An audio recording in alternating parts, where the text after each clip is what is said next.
Formaldang inilunsad ng Philippine Information Agency ang hashtag #EmpowerHer Bazaar para sa selebrasyon ng Buwan ng Mga Kababaihan. Yan ang ulat ni Vel Custodio. Katuwang ng PIA ang SBC-DPO ng Quezon City at Gender and Development o GAD.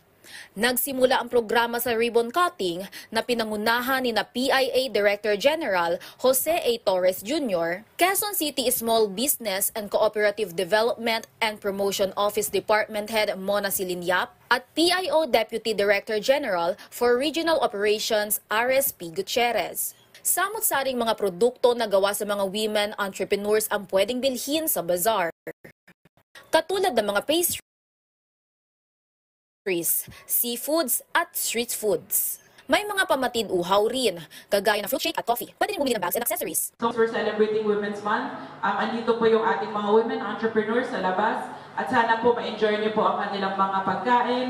Hangad ng women empowerment ang pagkakapantay-pantay. Kaya naman, bukod sa mga women entrepreneur, naging bukas din ang bazaar sa mga produkto na gawa ng LGBTQIA+ community. Ilan din sa mga men entrepreneurs ang nagtitinda sa bazaar. Suportahan po natin itong bazaar na to at gusto ko rin po pasalamatan yung ating GAD sa PIA sa kanilang patuloy na pagtataguyod ng mga programa na sinusulong at kinikilala yung mga karapatan at kakayanan, kababaihan, ng iba't ibang kasarian.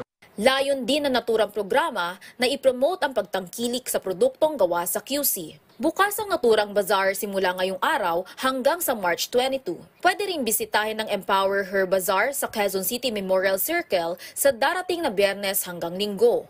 Samantala, nauna nang inilunsad sa publiko ang PTV Bazaar na nakakatulong sa pag-promote ng small businesses. Maaari itong bisitahin hanggang Biyernes. Vel Custodio para sa Pambansang TV sa Bagong Pilipinas.